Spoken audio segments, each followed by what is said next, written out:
नाही तरी संसार कौनाचे मायबाप कौनाचे गुरुपुत्र मुलं जळवत राहिलया विषयाचे समतूक देण्याची भावोदी अभ्याची सावली राहिलया कौनाचे मायबाप कौनाचे गुरुपुत्र मुलं जळवत राहिल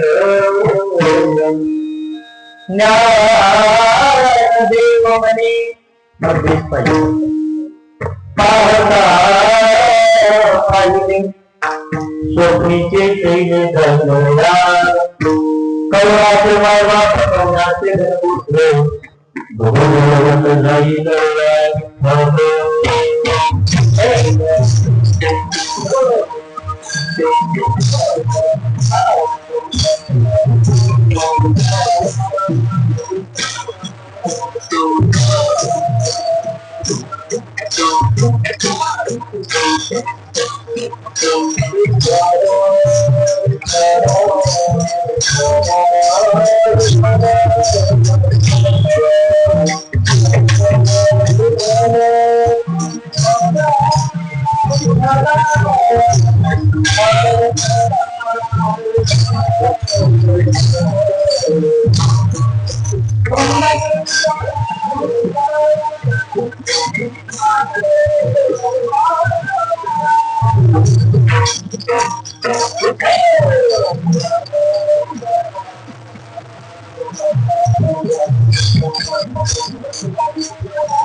नाही तरी संसार जैनया कौनाचे मायबाप कौनाचे भगवत जाईल नमो विठ्ठलाय राजया प्रभुता नमो रुक्मिणी माऊली ज्ञानरुंदा नमो पुंडलिकाय नमो चंद्रभागाय नमस्कार माधव नमो सद्गुरु कृपया ज्ञानदीप नमो सद्गुरु सच्चिदानंद नमो सद्गुरु भक्त कल्याण मूर्ति नमो सद्गुरु भास्कर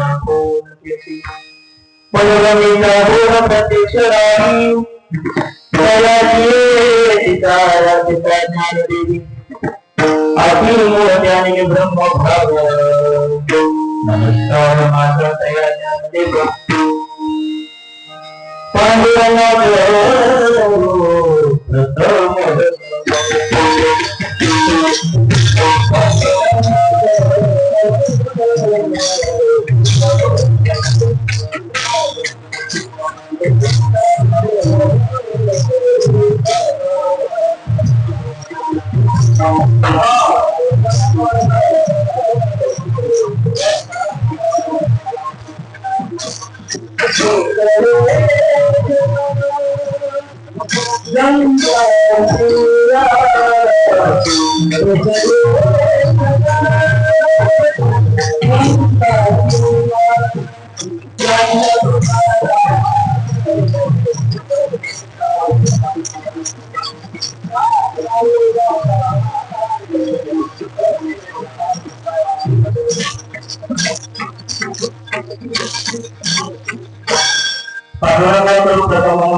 त्यांच्या कृपादाने कथित विस्तारू बाबाजी सद्गुरु दासपुत्र जगांची केली स्मरण होय सकल विद्येच्या विकरण पिंचू श्री चरण श्री गुरुदेव नमस्कार.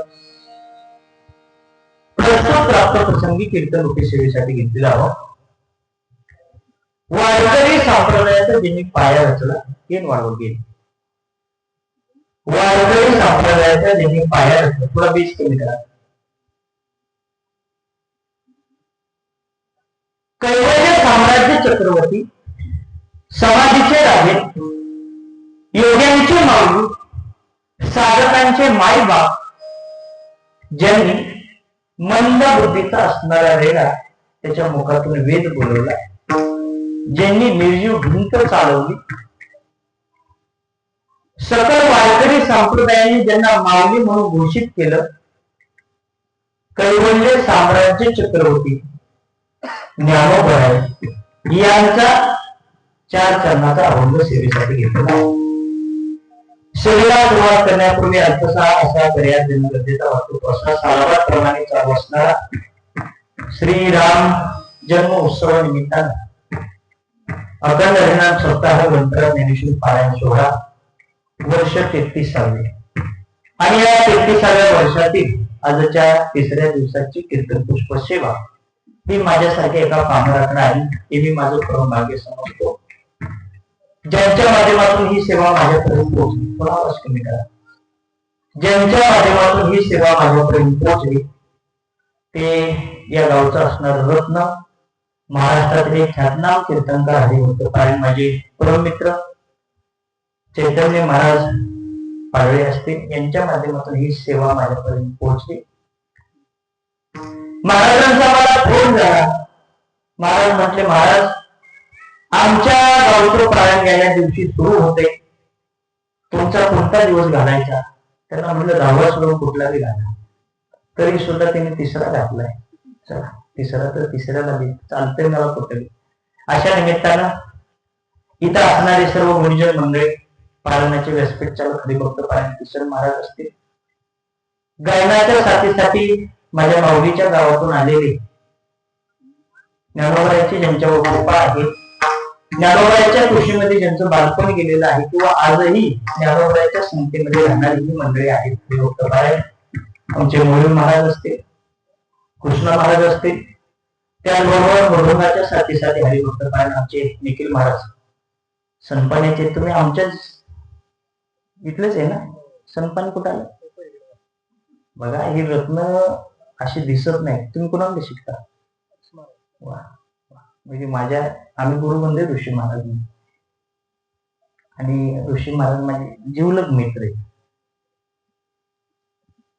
खूप छान आनंद वाटला. मी आवर्जून सांगणार महाराजांना उद्या कीर्तन झाल्या पण करून सांगणार. कारण तुम्ही वाजवत असताना तुमच्या वाजवण्यावरच माझ्या मनामध्ये, म्हणून मी तुम्हाला विचारलं तुम्ही कोणाचं शिक्षक. खूप छान. हे अशी रत्न एक भागामध्ये पण कमावली. आणि माझी त्यांची पहिलीच भेट आहे. ऋषी महाराजांना जर फोन केला, महाराज एखादा वादक ऍडजस्ट करताय का, कायम तुमचं नाव घ्यायचे ते. मग म्हटलंय, मग असायचं त्यावेळेस पण स्वतः त्यांनी ऍडजस्ट केलेले. खूप छान वातावरण आहे रामवाडीमध्ये.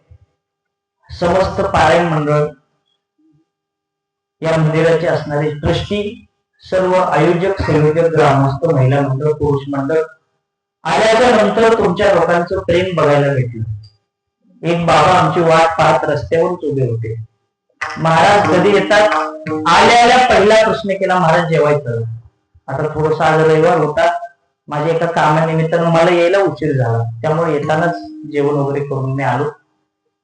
तसं सहजा नाही जात मी, आता काही थोडीशी अडचण असल्यामुळं मला माहिती होतं मला पोहोचायला 9 वाजणार आहे. 9 वाजता पुन्हा इथून पुढे एक अर्धा तास तरी जेवाय गेला असता. अर्धा तास माझा वाया नसता गेला, तुमचा गेला असता.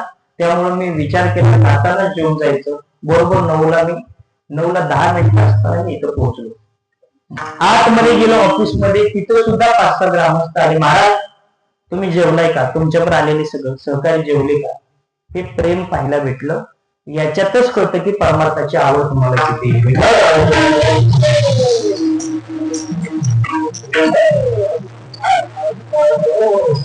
इकडं पार्थ आहे. पार्थ फेटा कोणी घातलाय? वा वा, टाळी वाजवा एकदा त्याच्यासाठी. मी सुद्धा तसाच होतो, फक्त म्हणजे चष्मा मला लहानपणापासून नाही.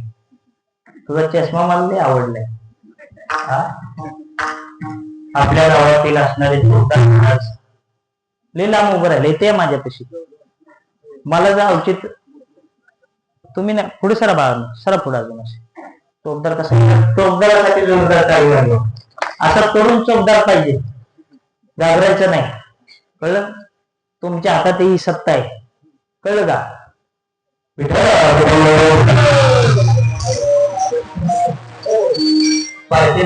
सुंदर साऊंड सिस्टम आहे. हार्मोनियमच्या साथीसाठी बाबा आहेत माझ्यावर आलेले. आमचे छोटे बंधू श्रेयश असेल, गाडीमध्ये अनिकेत बसलाय. चला सेवेला प्रारंभ करूया. माझ्या घड्याळात बरोबर 10:05 बाकी आहेत. कीर्तन वेळेमध्ये सुरू झालेला आहे, वेळेमध्ये सोडायचं काम माझं आहे. तुम्ही मला सांगायचं महाराज बास करा, तेव्हा कीर्तन माझं बास होईल. कारण मला पहिल्यापासून सवय कमीत कमी 5 ते 6 तास कीर्तन करायचे. मागच्या म्हणतील कोणी राहिला ऐका. चला विषय अभंग ज्ञानोबाचा आहे. ती शिट्टी मारते ती बंद करा. ज्ञानोबा म्हणतात, एसाते आलेल्या ओळंगा शाळण धरू, जन्माला आल्याच्या नंतर त्या शाळंधाला बोलतात. जन्माला येऊन शाळंधाला तुम्ही ओळख नाही तर नाही तरी संसार जाईल रया. तुमचा संसार राहील म्हणजे तुमचा संसार वेळ, तुम्हाला संसारामध्ये येऊन शून्य किंमत आहे. कारण या संसारात कोणी कुणाचं नाही. कवनाचे मायबाप, कवनाचे गणगोत्र, मृग जळवत जाईल, हे सगळं नाश पावणारे. कशासारखं? मृगजळासारखं. मृगजळ म्हणजे पाण्याच्या होणाऱ्या भासाला मृगजळ म्हटलं जातं. कवनाचे मायबाप, कवनाचे गणगोत्र, मृग जळवत जाईल. मृगजळ महाराज म्हणतात, विषयाचे संसुख, बिगडाची भावली. तुम्ही आम्ही सगळेजण विषयामध्ये गुंतून राहिलेलो आहोत. विषय सुख कसं आहे? क्षणिक सुख आहे, तात्पुरतं सुख आहे, काही वेळा करता आहे, 5 मिनिटासाठी येतं आणि निघून जातं. कसं? विषयाचे समसुख, बिगडाची बाहुली. बिगडाची बाहुली म्हणजे खेळण्यातल्या बावला बाहुली सारखं किंवा ढगाच्या सावली सारखं विषय सुख येतं आणि निघून जातं. ज्ञानोबा म्हणतात, विषयाचे समसुख, बिगडाची बाहुली, ढगाची सावली जाईल, कवनाचे मायबाप, कवनाचे गणगोत्र, ज्ञानदेव म्हणे पाहता स्वप्न किती जरी पाहिलं तरी ते स्वप्न कधी कोणाचं खरं होत नाही. ज्ञानदेव म्हणे पाहता पाहिले स्वप्नीचे चैले जाईल रया. कवनाचे मायबाप, कवनाचे गणगोत्र, जाईल रया.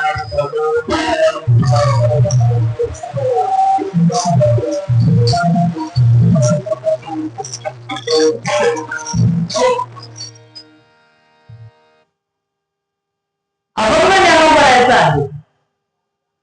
ज्ञानोबाया सांगते तरी बाबांनो, जन्माला आल्याच्या नंतर त्या शाळंधाला बोलतात. ऐका, अभंग कोणाचा आहे? ज्ञानोबाचा आहे. करुल्याचा पुत्र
साम्राज्य चक्रवर्ती असणारे ज्ञानोबा आहे.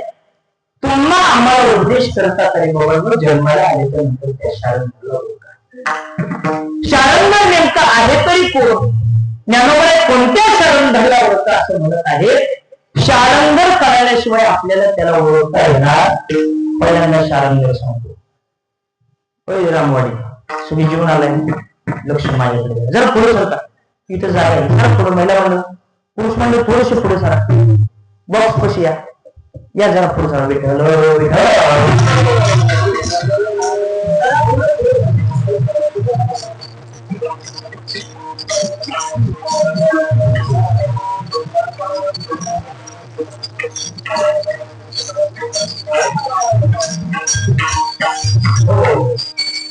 ऐका माझ्याकडे द्या. तुम्हाला कीर्तन करावं असं वाटत असेल त्यानं कानानं कीर्तन ऐकायचं नाही. आता तो म्हणाले बाबा कशाने ऐकायचं? कानानं कीर्तन कोणीही ऐकत.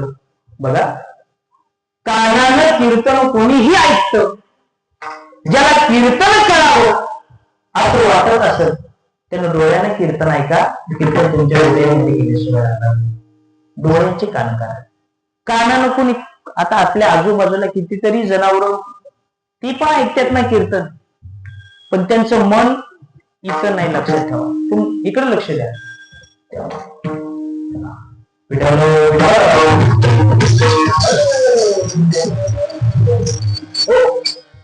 ज्ञानोबा म्हणतात आहे बाबांनो जन्माला आल्यानंतर त्या शारंगला ओळखा. बघा शारंगला ओळखण्याच्या अगोदर शारंगर नेमका कोण आहे हा कळला पाहिजे आपल्याला. कोणत्या शारंगला ज्ञानोबाला ओळखा असं म्हणतात? पहिल्यांदा शारंगर सांगतो ऐका. रूप म्हणता नाही तुला सुख जाळे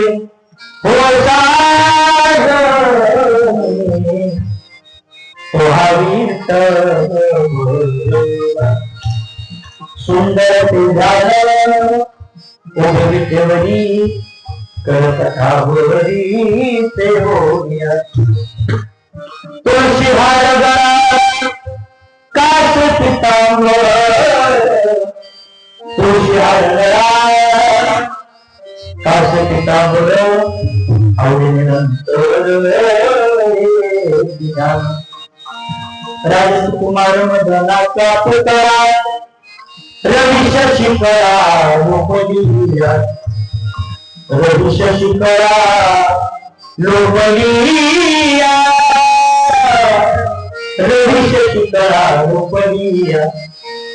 ज्ञानोबा म्हणतात सावळ परब्रह्म आवडया जीवा मन मलयावा गड केले काय करू सावळे गोविंद. आपले आपण धर्म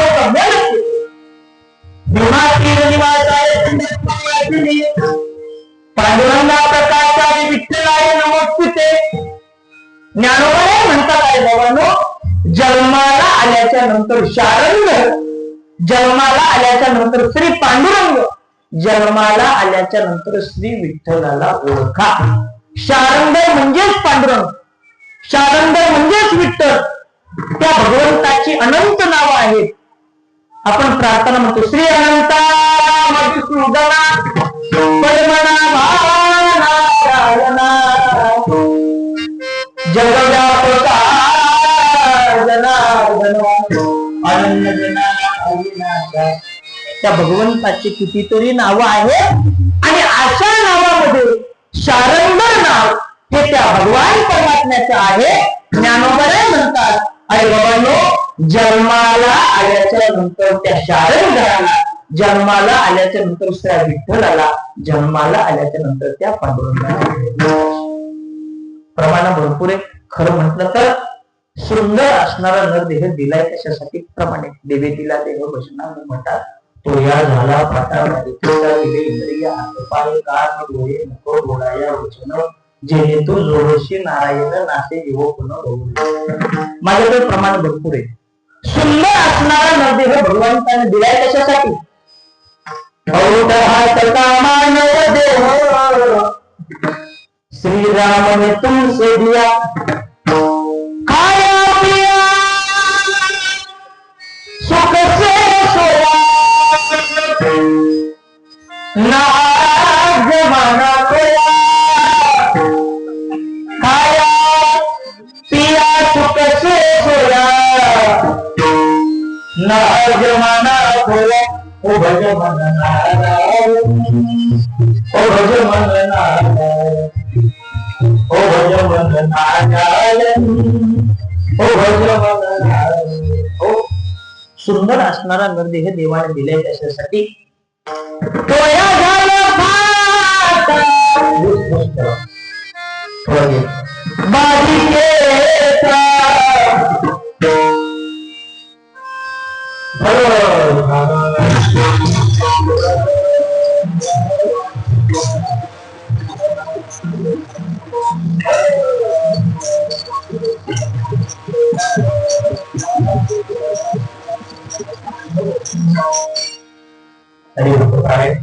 आमचे परम मित्र आमचे गुरुबंधू असणारे राम महाराज चैतन्य महाराज आता तुमची दोन नाव आहेत राम नामामुळे तुम्हाला चैतन्य प्राप्त झाले लक्षात ठेवा कारण गावातच तुमच्या राम खूप छान आणि गोड व्यक्तिमत्व चला महाराज कीर्तन करून आले त्यामुळे मी त्यांना बसवलं ऐका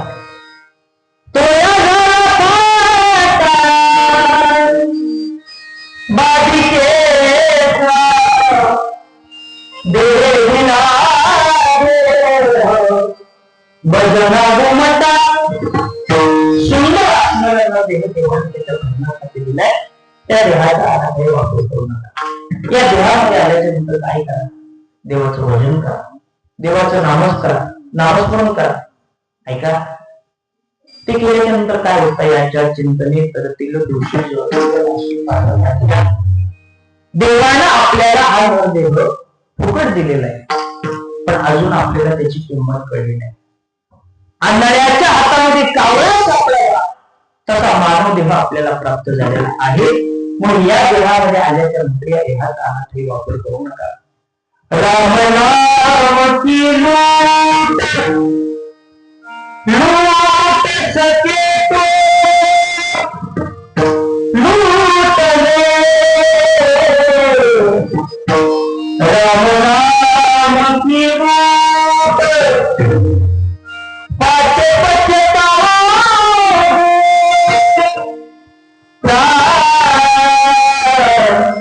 जब ही आए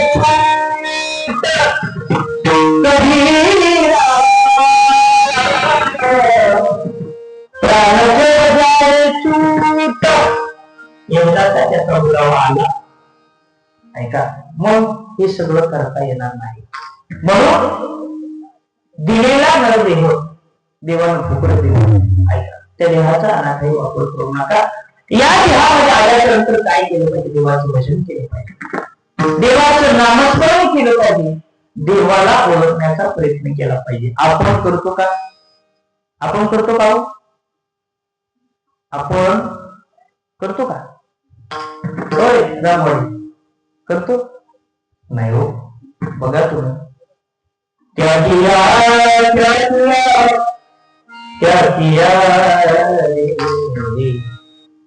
तूने जीवन गवा दिया क्या किया जिसे पाना था उसको तो दिया जिसे पाना था उसको तो दिया अरे बाबा आपण जन्म येऊन काहीच केलं नाही आपण फक्त आणि फक्त सकाळी उठायचं हो संसारामध्ये राग राबायचं आणि मर मारायचं एवढंच आपलं काम आहे का सुंदर असणारा नरदेह देवानं आपल्याला फुकट दिलेला आहे आणि या देहामध्ये आल्याच्या नंतर या देहाचा अनाथही वापर करू नका या देहामध्ये आल्याच्या नंतर काय करा देवाचं भजन करा देवाचं नाम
तयाचे करीन चिंतन जगत जीवन नारायण गायीन पूर्ण तयाचे जोया विभूतीच्या तिरी. ऐका, सुंदर असणारा देव आपल्याला दिलेला आहे. देहाचा अनाठाई वापर करू नका. स्मरण करा पंढरीनाथ भावे चरणी प्रेमा माता. चुकली जन्मात्रा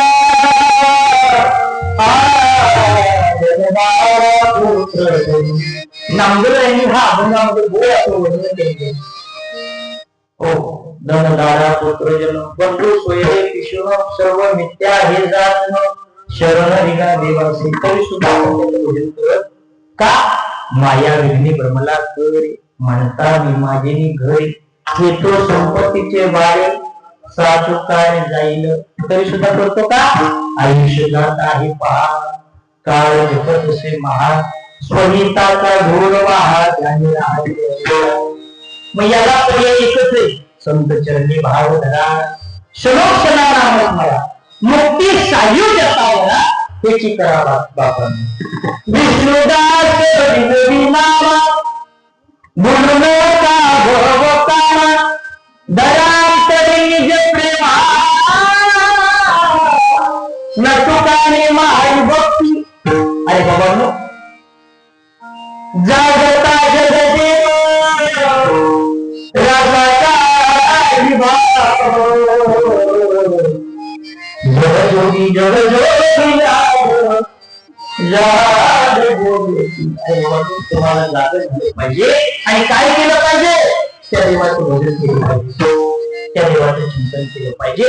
सुंदर असणारा फुकट दिलेला आहे. मग मिळालेल्या देहाचा अनाठाई वापर न करता त्या देहामध्ये आल्याच्या नंतर काहीतरी साध्य झालं पाहिजे. मग काय केलं पाहिजे?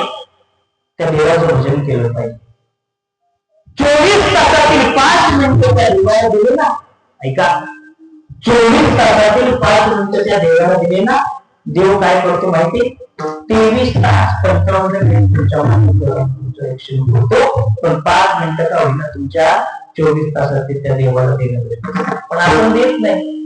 देतो का? सांगा बरं मला. अर्धा तास कोण देव पुस्तक? बरं देव पूजू द्या, लांब राहू द्या. देवाच्या भजनात तरी कोणी जाऊन बसतं का? नाही हो. देवासाठी वेळ नाही आता आजकाल. काय म्हणतोय? माणसाला सगळ्यासाठी वेळ. फक्त देव सोडला तर माणूस सगळ्यासाठी वेळ करतो. सगळ्याला देवाचं वावडे, देवाचं. हो, देवपूजा करायला लावली ना सकाळी बायकोनं, देवपूजक नाही होय. नाहीतरी म्हणा, घाबरू नका, बिनधास्त बोला. ऐका, देवाचं भजन केलं पाहिजे, चिंतन केलं पाहिजे. देवाने फुकट दिलेल्या देहाची किंमत आपल्याला कळत नाही. बघा तुम्ही, आपल्याला देवानं हा संपूर्ण देह फुकट दिलाय. आपल्या देहाचं मूल्य जर काढलं ना, कितीतरी मूल्य. आपण फक्त 32 दातांचा विचार करू. एक दात आपला पडला तर आपण 10,000चा, कोणी सोन्याचा, चांदीचा, लाखाचा दात, म्हणजे एका दाताची किंमत आपले 1-1 लाख आहे. तुम्ही विचार करा, हा फुकट दिलेला न देह. ऐका, भगवान विष्णूंच्या नादीमध्ये जीव वाढू लागला आणि त्या जीवाने विचार केला, आपण भगवान विष्णूंच्या नादीचा अंत पाहूया. तो जीव निघाला, त्याला अंत सापडला. तरी तो निघालाय, त्याला अंत सापडेना. जिथपर्यंत गेला तिथं जाऊन त्या जीवाने विचार केला की आपल्याला भगवान विष्णूंच्या नादीचा अंत सापडणार नाही. आपलं गप शान बनवून चालावं. जिथपर्यंत गेला होता तिथपर्यंत जाण्यासाठी त्याला 10,000 वर्ष लागली. तर ती नाभी किती मोठी हे तुम्ही विचार नंतर करा. तिथं जाऊन त्या जीवाने विचार केला आता पुन्हा मागे जावं. येण्यासाठी पुन्हा 10,000 वर्ष गेली. म्हणजे 20,000 वर्ष त्यानं येण्यात आणि जाण्यात घालवली. एक असताना भगवान विष्णूंच्या नाभीला स्पर्श झाला. आवाज तुम्ही ठेवा. एक असताना भगवान विष्णूंच्या नाभीला स्पर्श झाला. भगवान विष्णू म्हटले आपला जीव तयार झाला असावा. त्यावेळेस त्या जीवाला बाहेर यायची आज्ञा केली. तेव्हा ब्रह्मदेव जन्माला आले. जन्माला आलेले ब्रह्मदेव भगवान विष्णूंना म्हणतात देवा माझ्या जन्माचं मला कारण कळलं का? तर भगवान विष्णू म्हटले या सृष्टीची रचना झालेली आहे पण या सृष्टीवर तुम्हाला जीव जंतू जन्माला घालायचे. मग भगवान विष्णूंच्या सांगण्यावरून ब्रह्मदेवांनी 83,99,999 योनी या पृथ्वी तलावावर जन्माला घातल्या. किती? 83,99,999 योनी पृथ्वी तलावावर ब्रह्मदेवांनी जन्माला घातल्या. आणि ब्रह्मदेव विष्णूंजवळ आले. देवा सृष्टीवर हे जे जीव जंतू मी जन्माला घातले ते योग्य आहेत का? बरोबर आहेत का? काही कमी जाणवते का? भगवान विष्णू हसले. ब्रह्मदेवा तुम्ही 83,99,999 योनी जन्माला घातल्या पण त्यातली एक सुद्धा माझ्या कामाची पशु काय पाप पुण्य जाणती उत्तम मध्यम भोग भोगती. पशु पक्षाला जर पाप पुण्य करत असताना रामवाडीकर तुमच्या गावातली सगळी जनावर आज कीर्तनाला पुढे येऊन बसली असती. त्यांना यातला गंध त्यांना कळत नाही म्हणून त्यांना दागाला बांधली. बघा आपल्याला कळते म्हणून मोकळं सोडलंय पण एवढी पण मोकळी हो देवाने एवढं मोकळं सोडलंय त्याचा वाईट उपयोग करू नका. ऐका त्यांना यातलं काहीच कळत नाही म्हणून त्यांच्या दावीत त्यांना व्यसन वेगळी आणि व्यसन वेगळं. त्यांना व्यसन आहे आणि माणसाला व्यसन आहे. हो बघा माणसाला व्यसन पाहिजे होती. हो माणसाला व्यसन पाहिजे होती म्हणजे तो चाकोरीत अशी व्यसन धरली की बरोबर माणूस थांबला असता. पण माणसाला व्यसनाच्या नादी तो कुठंच थांबत नाही. चला माझा विषय कुठेतरी जातोय. मूळ विषयावर येतो. भगवान विष्णूंनी सांगितलं एवढे जीव जंतू तुम्ही जन्माला घातले पण यातला एकही माझ्या कामाचा माझ्यासाठी कुणीतरी निर्माण करा माझ्यासाठी कुणीतरी तयार करा. म्हणून सगळ्या शेवटी या 3.5 हाताच्या देहाची निर्मिती ब्रह्मदेवांनी केली. कशासाठी? तर त्याला ओळखण्यासाठी त्याचं भजन करण्यासाठी त्याचं चिंतन करण्यासाठी. आपण हे काय करत याची देही घडे देवाचे भजन आणि हे ज्ञान नाही पोटी. याच देहात तुम्ही फक्त भजन करू शकता नामस्मरण करू शकता त्या देवाला ओळखू शकता. इतर कोणत्याही देहामध्ये तुम्हाला देवाला ओळखता येणार नाही. अरे भगवानो हा देह सहजासहजी भेट पुनर्वित्तम पुनर्मित्रम पुनर्भार्या पुनर्नवी एकच सर्व पुनर्न सर्व पुन्हा तुम्हाला सगळ्या गोष्टी पुन्हा पुन्हा भेटतील. मी एक कीर्तनात वाक्य कायम सांगत असतो. ज्ञानोबाऱ्यानंतर समाधी नाही जगद्गुरु तुकोबाऱ्यानंतर वैकुंठागमन नाही. छत्रपती शिवाजी महाराजांनंतर या जगामध्ये पुन्हा छत्रपती नाही. श्रीरामानंतर आचरण नाही. रावणानंतर श्रीमंती नाही. मेघानंतर उदारता नाही. कर्णानंतर औदार्य नाही. गरुडानंतर बळारी नाही. आईनंतर प्रेम नाही. मृत्यूनंतर भय नाही. एकदाचा मानव देह गेला तुम्ही कितीही प्रयत्न करा पुन्हा तुम्हाला मानव देह नाही. एक योनी कोटी कोटी फेरा मग लागे वारा मनुष्य देहाचा. कोटी योनी फिरल्यानंतर आपल्याला मानव देह प्राप्त होतो. म्हणून या देहामध्ये आल्याच्या नंतर या देहाचा अनाठाई वापर न करता काय करा त्या देवाला ओळखण्याचा प्रयत्न करा.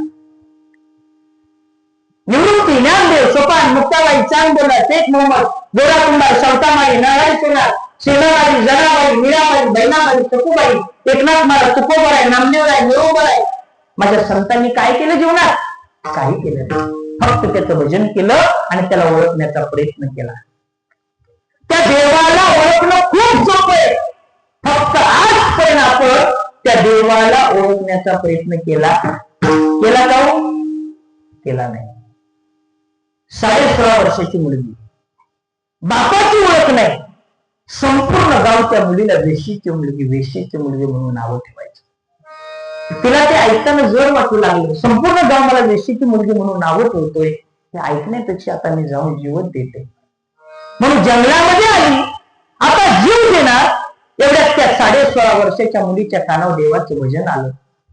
तिने विचार केला, त्या देहाचा करण्यापेक्षा हा देह कुठंतरी देवाच्या चरणी किंवा संतांच्या चरणावर लीन करूया.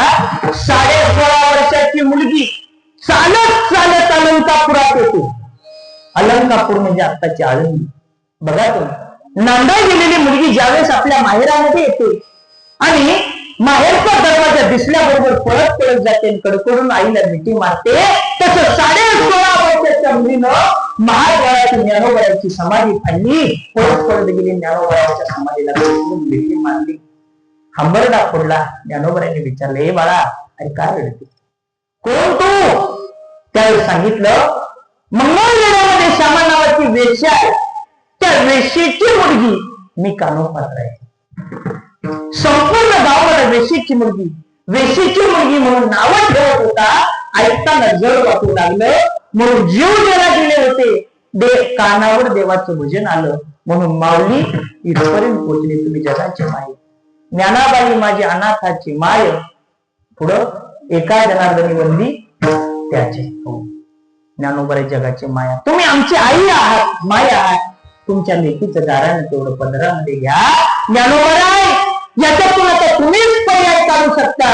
ज्ञानोबाईने सांगितलं, अरे बाबा, हे जीवन पुन्हा पुन्हा भेटत नाही रे बाबा. एक काम कर, तू इथून पंढरपूरला जा, पंढरीच्या पांडुरंगाच्या मंदिरामध्ये जा, तुला पाहिजे ते तिथे मिळणार आहे. ज्ञानोबाईच्या सांगण्यावरून 16.5 वर्षाची मुलगी चालत चालत चालत पंढरपुरामध्ये येते. विठोबाच्या राऊळामध्ये पाय ठेवते. पाय ठेवल्याबरोबर पायात चाळ बांधली, गळ्यामध्ये विणा आला, हातामध्ये चिपळ्या आल्या आणि 16.5 वर्षाच्या मुलीनं भजन करायला सुरुवात केली. पांडुरंगाला पाहायचं. हो, विठ्ठल माझा, विठ्ठल माझा, मी विठ्ठलाचा, विठ्ठल माझा, विठ्ठल माझा, मी विठ्ठलाचा. हो, रात्रंदिवस ती मुली उठायची, गळ्यामध्ये विणा रकावायचा, पायात चाळ बांधायची, हातामध्ये चिपड्या घ्यायच्या आणि त्या पांडुरंगाचं भजन करायचं. हो, पंढरीचा देव बहुत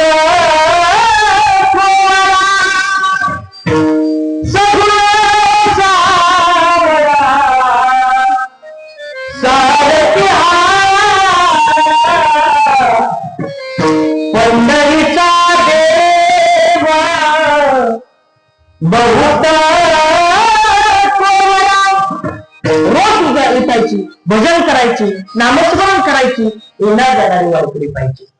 विचारायची, कोण आहे ही मुलगी? त्या विठोबाच्या रावळात भजन करते, नाचून भजन करते. वारकऱ्यांनी सांगायचं, मंगळवेढ्या श्यामा नावाची वेश्या आहे, त्या वेशीची मुलगी ही कानोपात्र आहे. पंढरपुरामध्ये चर्चा सुरू झाली. एक दिवस बिदरचा बादशाह पंढरपूरच्या पाहणीकरता पंढरपुरामध्ये आलेला आहे. त्यानं पंढरपूर पाहत असताना विठोबाच्या रावळामध्ये पाय ठेवला आणि बिदरच्या बादशाची वाईट नजर 16.5 वर्षाच्या त्या कानोपात्रीवर गेली. मनामध्ये वाईट भावना प्रगट झाली. बिदरचा बादशाह शिपायांना म्हणे, कोण आहे ही मुलगी? त्या विठोबाच्या रावळामध्ये नाचून भजन करते. शिपायांनी सांगितलं, मंगळवेढ्यामध्ये श्यामा नावाची वेश्या आहे, त्या वेश्येची मुलगी ही कानोपात्र आहे. राजाला सांगितलं, त्या बिदरच्या बादशानं सांगितलं, या मुलीची खरेदी करा आणि हिला आपल्याकडे घ्या. बघा, कानोपात्रीचं चरित्र असं सांगतं. कानोपात्र दिसताना एवढी तेजस्वी दिसायची. तिनं जर पान खाल्लं ना, पान गिळलेलं पान तिच्या कंठात दिसायचं. तिनं जर सुकलेल्या फुलाला हात लावला तर ते फुल उमलायचं. एवढी तेजस्वी आणि सुंदर 16.5 वर्षाची कानोपात्र. बिदरच्या बादशाने सांगितलं या मुलीला म्हणा या विठोबाच्या गौरामध्ये भजन करण्यापेक्षा तिला म्हणा माझ्या दरबारात ये आणि नाचकाम कर. एका वारकऱ्यानं ऐकलं. वारकऱ्याला हे कानोपात्रा, तुला पांडुरंगाच्या मंदिरामध्ये भजन करता नाही येणार. बाबा काय झालं? हे कानोपात्रे, तुला विठोबाच्या रावळात आता भजन करता नाही येणार. बाबा काय झालं? बादशानं निरोप धाडलाय या 16.5 वर्षाच्या कानोपात्रेला म्हणा या विठोबाच्या रावळात नाचून भजन करण्यापेक्षा तिला म्हणा माझ्या दरबारात येऊन नाचकाम. 16.5 वर्षाच्या मुलीने सांगितलं बाबा बादशाच्या दरबारात नाचकाम करण्यापेक्षा मी माझ्या देहाला संपवते. 16.5 वर्षाची मुलगी पळत पळत जाते, पांडुरंगाच्या चरणाला मिठी मारते आणि आपला देहच पांडुरंगाला अर्पण. आताशी माझा दृष्टांत सुरू झाला. अख्ख्या पंढरपुरामध्ये गोबाटा सुरू झाला. एका वेश्येच्या मुलीने देवाला पाठवलं. देवाला सुचूरभूत करा, देवाला स्नान घाला, देवाला अंघोळ घाला. एका वेश्येच्या मुलीने देवाला पाठवलं, देवाला अंघोळ घाला. एका वारकऱ्याने धक्का दिल्याबरोबर कानोपात्रीचं प्रेत खाली पडलं होतं. पंढरपुरामध्ये बोबाटा झाला. वेश्येच्या मुलीने देवाला वाटवलं. अनंत शास्त्री काका तिथं पुजारी पळत पळत आले. थांबा, त्या मुलीला या गाभाऱ्यातून हलवू नका. अरे तुम्हाला माहिती नाही जगत पिता पंढरीश पांडुरंग परमात्म्याच्या चरणावर या मुलीने आपला प्राण सोडलेला आहे. जोपर्यंत भगवान परमात्मा माझ्या स्वप्नामध्ये येत नाही आणि या मुलीचं काय करायचं ते सांगत नाही तोपर्यंत या मुलीला गाभाऱ्यातून हलवायचं.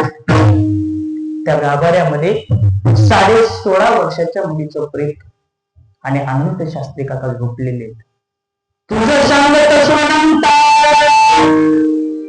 पात्र पवित्र आणि पवित्र या मुलगीसाठी पवित्र मुलगी तुला जगाच्या पाठी कुठेही सोडून सापडणार नाही. या मुलीला इकडं तिकडं जागा न देता माझ्या उजव्या हाताला हिला जागा दे. पंढरपूरला गेलेल्या लोकांना विचारा देवाचं दर्शन आधी का कानोपात्रीचं? कानोपात्रीचे गात्यातलं नाही एक मात्यातले मी म्हणत नाही फक्त सांगतोय. एका वेशीची मुलगी भक्ती करून धन्य झाली. कानोपात्राला देवानं मंदिरात जागा दिली. हे रचिव आहे. ज्या कवीनं कुणी रचले त्याला माझा सलाम आहे. खूप गोड रचले. एका वेशीची मुलगी भक्ती करून धन्य झाली आणि कानोपात्राला देवानं कुठं जागा दिली?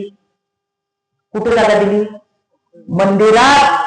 पहिल्यांदा कानोपात्रेचं दर्शन आणि मग पांडुरंगाचं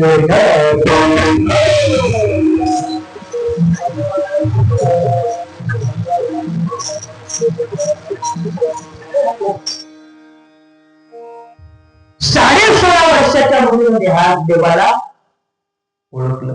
आपण का नाही ओळखू शकतो? ज्यावेळेस जनाबाई महाराजांचे वडील दमाजी नावाचा वारकरी पंढरपूरला जात असताना बाबाला सांगितलं बाबा मला सुद्धा तुमच्याकडे वारीला यायचं. हट्ट केला. पंढरपुरामध्ये आले. पांडुरंगाला पाहिलं. जनाबाई म्हटली बाबा आता तुम्ही घरी जावा. मला आता या पांडुरंगाचं वेळ लागले.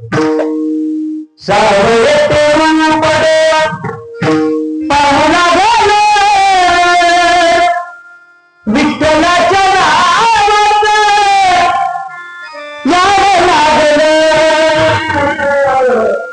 सावळे ते रूप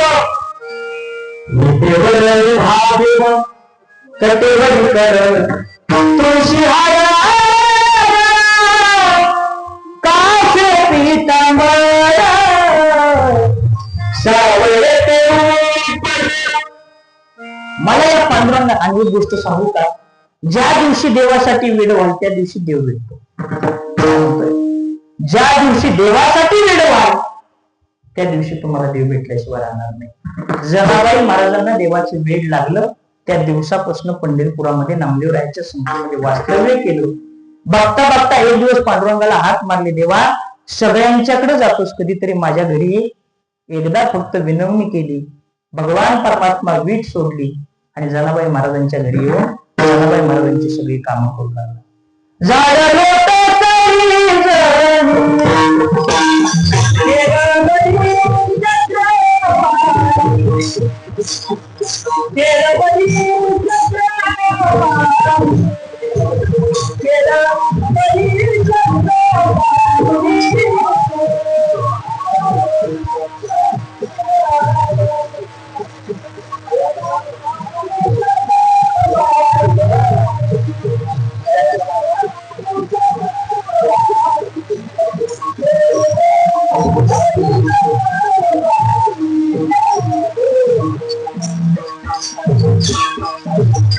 माझ्या जनाबाई महाराजांनी देवाला ओळखण्याचा प्रयत्न केला, माझ्या मीराबाईने केला.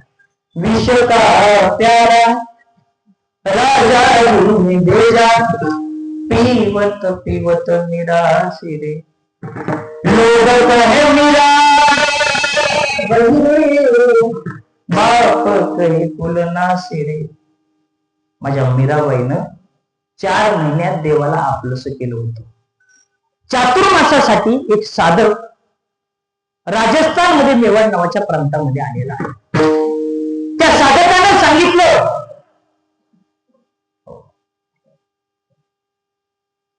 राजा 4 महिन्याचा चातुर्मास मला तुझ्या राज्यात करायचा आहे. राजानं सांगितलं, बिंदास करा. तुमच्या सेवेसाठी कुणाला देऊ का? मला कोणी सुद्धा नको. मी माझं एकांतवासी गंगार नाही, मला एकट्याची सवय आहे. तरी सुद्धा राजाने सांगितलं, माझ्या मुलीला भगवत भक्तीची आवड आहे, तिला तुमच्या सेवेमध्ये घ्या. मीराबाईनं त्या असणाऱ्या साधूची सेवा करायला सुरुवात केली. 4 महिने चातुर्मासाचे कसे संपले हे साधूला सुद्धा समजलं नाही. साधू निघाला.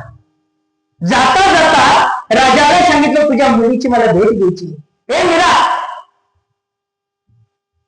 मी निघालोय, बोल तुला काय पाहिजे. तू 4 महिने माझी सेवा केलीस, तुझ्या मी प्रसन्न झालोय, तुला पाहिजे ते माग. मीराबाईने सांगितलं, मला काय नको. अरे माग नको काय? अरे माग बाबा, मी जर तुमच्याकडे एखादी गोष्ट मागितलं तर तुम्ही देणार नाही. अरे असं काय आहे ते मी देऊ शकत नाही. तुमच्या हातामध्ये असणारी पांढरी शुभ्र श्रीकृष्णाची मूर्ती मला दे. बाबांना सांगितलं, या मूर्तीसाठी मी वळवण फिरतो, ही मूर्ती तुला दिल्याच्या नंतर मला काय राहणार आहे? बाबा म्हटले, मी नाही देऊ शकत. तो साधू निघून गेला. संध्याकाळची वेळ, तो साधू झोपलेला आहे आणि झोपलेल्या असणाऱ्या साधूच्या स्वप्नामध्ये ती पांढरी शुभ्र मूर्ती गेली आणि मूर्ती म्हणू लागली, बाबा उठा, मला मीराकडे जायचे. बाबा मला इथं नाही हो करमत, मला मीराकडे सोडा ना बाबा, माझा जीव इथं उठमळतोय. बाबा खडकन जागे झाले. दुसऱ्या दिवशी सुद्धा ते स्वप्न, बाबा मला इथं नाही हो करमत, मला मीराकडे जायचे. बाबा मला मीराकडे घालवा ना. बाबा तुम्ही जर मला मीराकडे नाही ना घालवलं तर मी इथून पुढे तुमच्या स्वप्नात पण येणार नाही. बाबा तर जागे झाले. पुन्हा राजस्थान मध्ये मेवाड प्रांतामध्ये आले. राजाला हाक मारली आणि सांगितलं, मला तुझ्या मीरेला भेटायचे. मीरा आली. ए मीरा, आता 4 महिन्यात तू नेमकं काय केलंस? ही माझी पांढरी शुभ्र मूर्ती माझ्या स्वप्नात येऊन सांगते, मला मीराकडे जायचे, मला मीराकडे जायचे. मीरा, माझं आयुष्य गेलं या मूर्तीसाठी, मी वनवन फिरतोय, मला जे आयुष्यात साध्य झालं नाही तू 4 महिन्यात केलंस. आजपासून ही पांढरी शुभ्र मूर्ती मी तुला देते. त्या दिवसापासून मीराबाईनं नाचूंगी नाचूंगी नाचूंगी नाचूंगी नाचूंगी हरी गुण गात नाचूंगी, त्या दिवसापासून मीराबाईनं भजन करायला सुरुवात केली. बघता बघता बघता बघता अनेक दिवस निघून गेले. मीराच्या बापाला ते सहन झालं नाही. राग आला. मीराच्या आईला सांगितलं, आता अशी मुलगी जर आपल्या पोटी जन्माला आली नसती तर बरं झालं असतं. ही आपल्याला तोंड दाखवायचा आला नाही. काय करायचं? त्यावेळेस मीराबाईच्या आईला सांगितलं, या मुलीला तू मारून टाक. कसं मारू? दुधामध्ये विष टाकलं आणि विष टाकल्याच्या नंतर विषाचा प्याला, विषाचा ग्लास मीराबाईच्या समोर आलेला आहे. मीराच्या आईनं त्या मीराबाईला तो विषाचा प्याला दिला. ऐका, विष का प्याला राजाजीने भेजा पिवत पिवत मीरा हसे. मीराबाईला तू विषाचा ग्लास पिला. मीराबाईला काही सुद्धा झालं नाही हो. मीराबाईला काही सुद्धा झालं नाही. पण ऐका रामवाडीकर, पांढरी शुभ्र मोती काळी कुट्ट झाली होती. सगळं विष भगवंतानं तिच्या कंठामध्ये दिलं होतं. देवाला ओळखणं सोपं आहे, फक्त आपण आजपर्यंत त्याला ओळखण्याचा प्रयत्न केला का हो? केला का? सकल संतांसारखा आपण जर त्याला ओळखण्याचा प्रयत्न केला ना, तो आपल्याला एक दिवस भेटल्याशिवाय राहणार नाही. आपण त्याला ओळखत नाही. याचं कारण काय आहे माहिती का तुम्हाला? अभंगाच्या त्याच पहिल्याच कडव्यामध्ये त्याचं कारण सांगितलेलं आहे. ऐका ऐका. ज्ञानोबाने म्हणतात, अरे बाबांनो, जन्माला आल्याच्या नंतर आपण जर त्याला ओळखलं नाही तर आपला जन्म हो व्यर्थ आहे. संसारामध्ये येऊन आपल्याला शून्य किंमत आहे. अरे बाबांनो, आपण त्याला आजपर्यंत ओळखू नाही शकलो याचं कारण फक्त एकच आहे, आपण संसारात गुरफटल्यामुळे त्याला ओळखता येत नाही. म्हणजे महाराज संसार सोडावा का, तुमच्यासारखं रोज फिरावं का, असं पण नाही महाराज म्हणत. प्रपंची असून परमार्थ साधावा, वाचे आठवावा, तुकोबरायची अवस्था नाही आपल्याला पाहिजे. 13व्या वर्षी लग्न, 17व्या वर्षी विरक्त, 42व्या वर्षी वैकुंठागमन, ही तुकाराम महाराजांची अवस्था आहे. ऐका ऐका, लक्ष माझ्याकडे द्या. ज्ञानोबा म्हणतात, आपल्याला जर त्या शारंगाला ओळखावं वाटत असेल तर आपल्याला कुठंतरी संसार बाजूला ठेवला पाहिजे. म्हणजे संसार सोडला पाहिजे असं नाही, संसार बाजूला ठेवला पाहिजे. कारण संसारामध्ये दुःख आहे आणि दुःखाच्या ठिकाणी देवाला ओळखता येत नाही. संसार कसा आहे? राजा दुखिया प्रजा दुखिया सुखिया कोई नहीं, जो देखे सो दुखिया बाबा, सुखिया कोई नहीं. अरे बाबा, या जगामध्ये कोणीही सुखी नाही आहे का? या जगात कोणी सुद्धा सुखी नाही. इथं आलाय तुम्ही सगळेजण बसलाय, मला सांगा, इथं बसलेल्यांपैकी कोण कोण सुखी? याच्याकडे बघू नका, आपला आपला विचार करा की जरा तुम्ही. इथं आलेल्यांपैकी कोण कोण सुखी? बघा, आता तुम्ही कीर्तनात बसलाय म्हणून ठीक आहे. एकदा का हा ज्ञान मंडप सोडला मग कोण कोण सुखी कळतं. कारण इथं आल्याच्या नंतर तुमची सगळी दुःख तुम्ही मंडपाच्या बाहेर ठेवली. कारण हे सुखाचं ठिकाण आहे. सुख दोनच ठिकाणी आहे, एक संतांजवळ आणि दुसरं देवाजवळ. प्रमाण काय? सुख एक व्हायची टाळी, बहु पाहिजे संतांची किंवा सर्वसुखाचे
सुख फक्त दोन ठिकाणी आहे, एक संतांजवळ आणि दुसरं सुख ह्याची टाळी बहुपाली संतांची या सर्व सुखाचे आग्रह बापरक माझे वर सर्व सुखाचे आग्रह म्हणे नरहरी सोनार सर्व सुखाचे आग्रह जनी म्हणे शारंगर सर्व सुखाचे आग्रह तो हा उभा विटेवर सुख रूपायसा तुझ्या कुणी सांगा माझ्या पांडुरंगा सारिका तो सुख आणि फक्त विठ्ठल रामाचे सुखाचे जीवन विठ्ठल स्मरण प्रेमपाना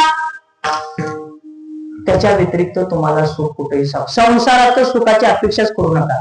संसार म्हणजे दुःख आणि दुःख म्हणजे संसार. सोपी व्याख्या. संसार म्हणजे दुःख आणि दुःख म्हणजे संसार. ऐका, तुमच्याकडे गाडी कुठली येते? बस वगैरे येते का? तर नाही. कुठली? पार्टीवाडी. कुठून येते? पाचवड मधनं. पाचवड मधनं सुख आणि दुःख पार्टीवाडीमध्ये बसले. गाडी चालत चालत चालत चालत उमगाव मध्ये आली. ते मागची स्टॉप नको गेला तर लई लांब जाते मग गाडी. उमगाव मध्ये आली. वालूत मधनं आज शिरली. त्याच्यानंतर तुमचेच गाव लागतं ना, रामवाडी. रामवाडी मध्ये आली आणि सुख आणि दुःख स्टॉपला उतरले. सुख आणि दुःख पाहणे म्हणून गावामध्ये आली. मला सांगा, रामवाडीतल्या लोकांनी सुखाला घरी घेतलं असेल का दुःखाला? खरं बोलायचं बरं का कीर्तनात, खोटं बोलायचं. काय केलं? सुख आणि दुःख गाडीतून उतरल्याबरोबर गावातल्या लोकांनी सुखाला आपल्या घरी दिलं. सुखा तू तेवढा आमच्या घरी, आणि माग दुःख दिसलं. तशी गावातल्या लोकांनी पाडवा झाल्यामुळे अशी दगड गोळा झालेली, हो तीच दगड गोळा केली आणि दुःखाला एवढं मारलं तू गावातच येऊ नको. दुःख रडत रडत आईकडे गेलं. पाचवडला जाऊ द्या. हो, आईला सांगितलं, आई रामवाडीला सप्ताह चाललाय. आणि आम्ही तिकडे दोघं गेलो असताना रामवाडीतल्या लोकांनी आपल्या सुखदादाला घरी घेतलं, मला दगडानं मारलं बघ आई. आईला वाईट वाटलं, माझ्या दुसऱ्या पोरग्याला मारलं. थांब, त्या रामवाडीतल्या लोकांना चांगला धडा शिकवते. सुखा घरी. सुख घरी आला. दुःख रडत होतं. अरे तुला काळजी नाही केली तुझ्या भावाची? काय झालं आई? बघ याला मारले.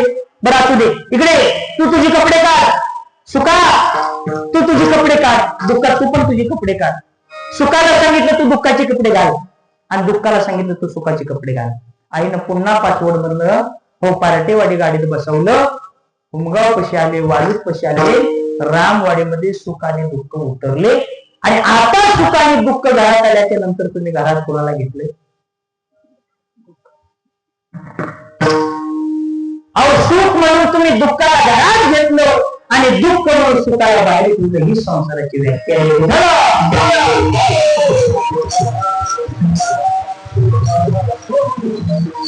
ऐका, संसारात दुःख आणि दुःख आहे. दुःख बांधवडी आहे हा संसार सुखाचा विचार कितीतरी प्रमाण. संसार दुःख मुळे चौकडे इंगळ विश्रांती नाही कुठे रात्र दिवस तळमळ कामक्रोध लोभशोनी पाठी लागले ओढाव कवनानी शरण जाऊ दृष्टी देईल.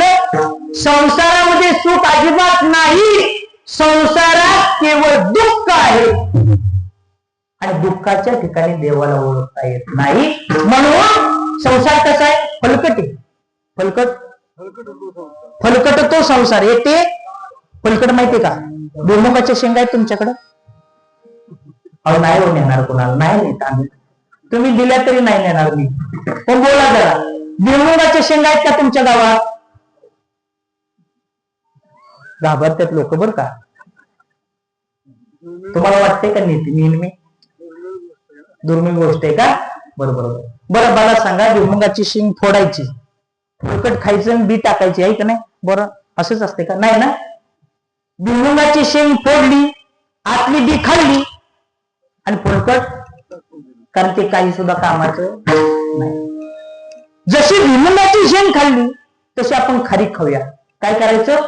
टरपल टाकायचं आणि आतली बी खायची. जमल का आता? आता जमणार नाही.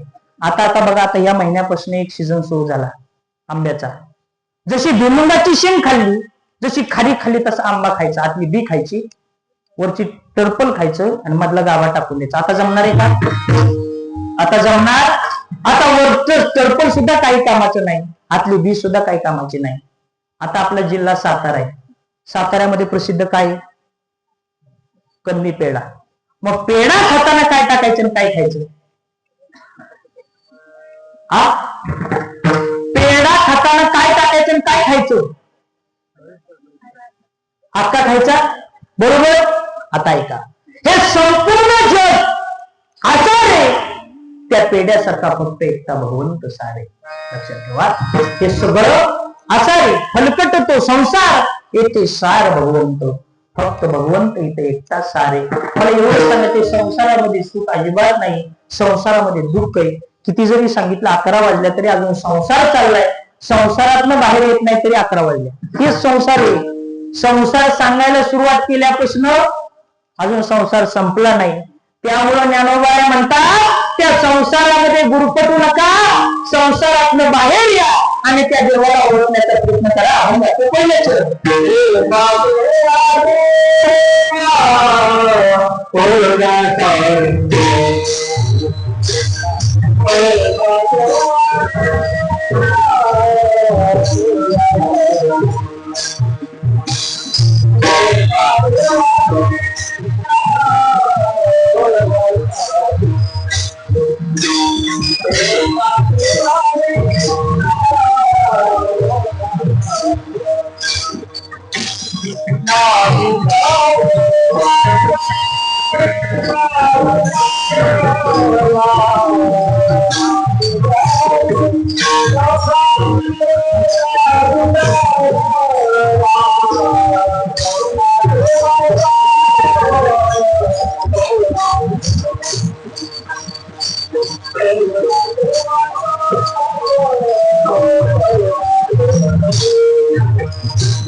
आपल्याला सांगत असताना असं म्हणतात, एसाते आलिया ओळंगा शारंग जन्माला आल्याच्या नंतर, एसाते म्हणजे जन्माला आल्याच्या नंतर त्या शारंगाला ओळखा.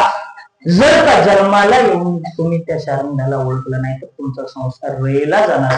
तुम्हाला संसारामध्ये येऊन शून्य किंमत आहे, तुमचा संसार व्यर्थ आहे. म्हणून तुम्ही आल्याच्या नंतर त्या शारंगाला ओळखण्याचा प्रयत्न करा. हे साथे आलिया ओळखा शारंग नाही तरी संसार जाईल रे.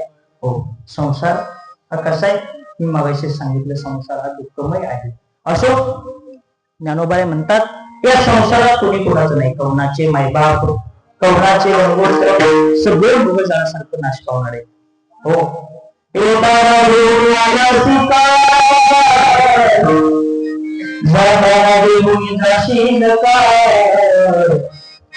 नको अभिमान करू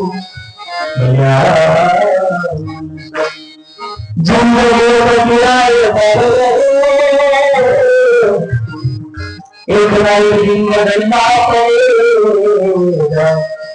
मौत जब तुझको आवाज देगी, घर से बाहर निकलना पड़ेगा.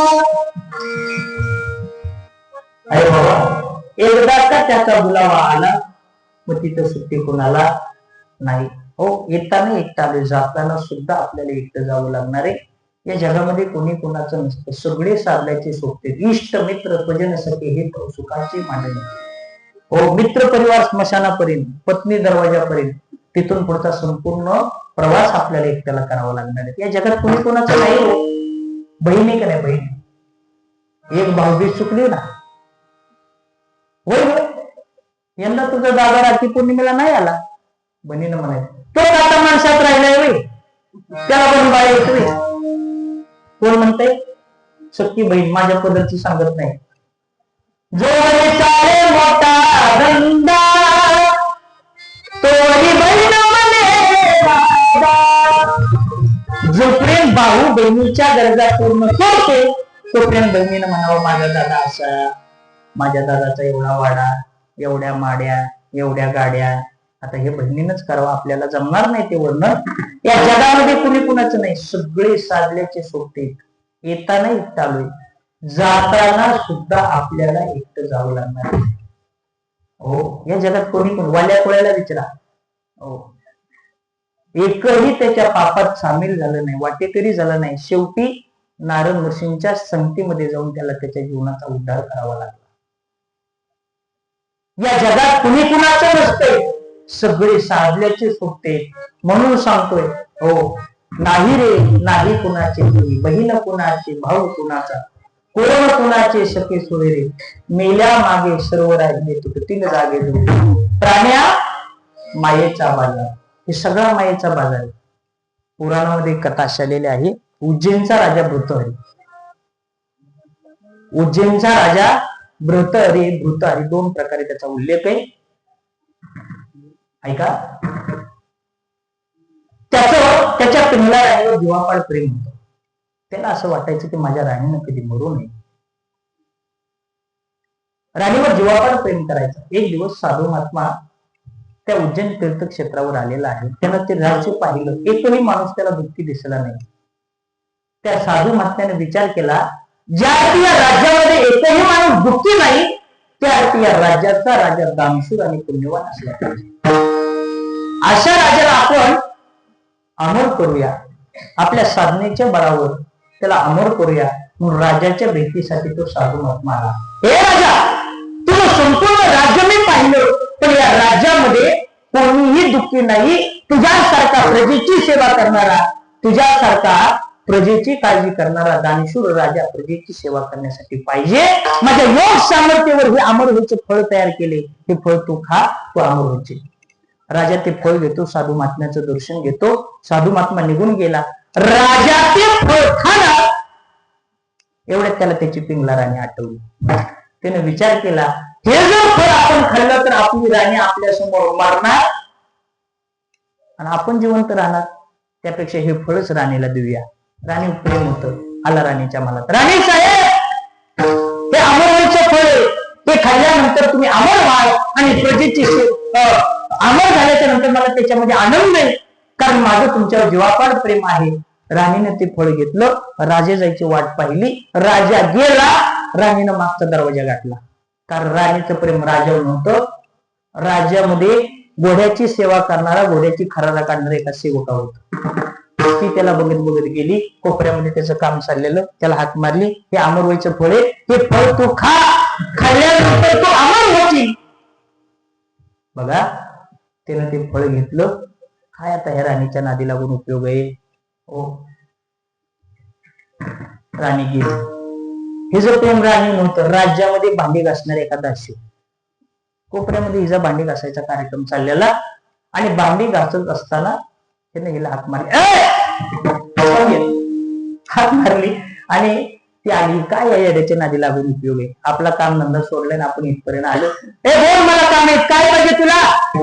काय नाही बघ, हे अमरवयचे फळ आहे, ते खाल्ल्याच्या नंतर तू अमर होशील. ते फळ घेतलं. काय या येड्याच्या नादी लागून उपयोग आहे. ती चतुर होती. तिने विचार केला, आपला धंदा कुठला आहे? कुठला? भांडी घासायची. समजा हे जर फळ आपण खाल्लं तर आयुष्यभर आपण भांडीच घासायचे का? तिने उलटा विचार केला, हे फळ आपण राजाला देऊया. एका आठवड्याच्या नंतर पुन्हा दरबारात तीच फळ तीच दासी घेऊन आली. राजाने निरखून पाहिलं, हेच फळ गेल्या आठवड्यात आपल्याकडे होतं, हिच्याकडे आलं कसं? कोणी दिलं तुला? साधूने दिलं. खरं सांग, तुम्ही दिलं? घाबरली. घोड्याची सेवा करतो त्या सेवकाने त्याला बोलवलं. हंटरनं पडला. खरंच सांग ना, एवढं मारलं. हे म्हटलं, मारण्यापेक्षा आपलं खरं बोललेलं बरं. महाराज माफ करा, हे फळ मला राणी साहेबांनी दिलं. उज्जैनचा राजा भृतहरी सिंहासनावरून खाली पडला. ज्या राणीला मी आजपर्यंत माझी माझी म्हणत होतो, ती माझी राहिली नाही. संपूर्ण राज्यकारभार आपला भाऊ विक्रमादित्य राजाच्या नावावर संपूर्ण राज्य कारभार केला. आजही विक्रमादित्य राजाची मोठी मूर्ती उज्जैन मध्ये आहे. जर उज्जैनला गेला तर पाहू शकता. हो, संपूर्ण राज्यकारभार त्या भृतहरीनं विक्रमादित्य राजाच्या नावावर केला आणि तो भृतहरी राजा वनामध्ये निघून गेला. 9 नातांमध्ये भृतहरीनाथ होऊन गेले. त्यांची मी कथा सांगतोय. या जगामध्ये कोणी कोणाचं नाही. सगळे साध्याचे सोबते, करुणाचे मायबाप, करुणाचे गणगोत्र, हे सगळे ना मृगजळासारखं नाश पावणे. मृगजळ म्हणजे पाण्याच्या होणाऱ्या भासाला मृगजळ म्हटलं जातं. त्या मृगजळासारखं सुद्धा नाश पावणार आहे.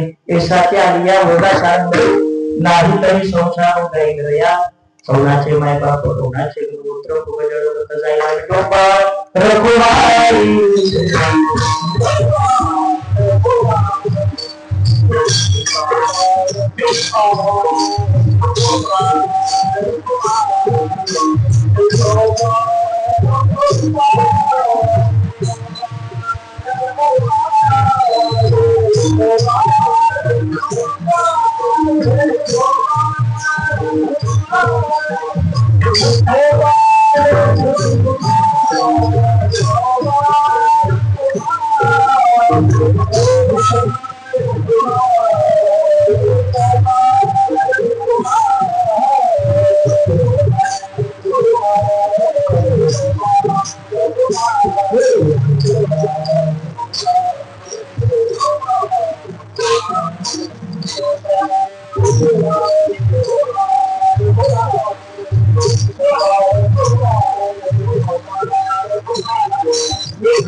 करुणाचे माय बाप करुणाचे गोत्र तिसऱ्या चरण सांगतात विषयाची समजूत बिगडाची बावली अवघडाची सावली जाईल रे. करुणाचे माय बाप करुणाचे गोत्र जाईल रे. तुम्ही आम्ही सगळेजण विषयामध्ये गुरुकुटून राहिलेलो आहोत. ऐका, विषय सुख कसं आहे? क्षणिक सुख आहे, तात्पुरतं सुख आहे. विषय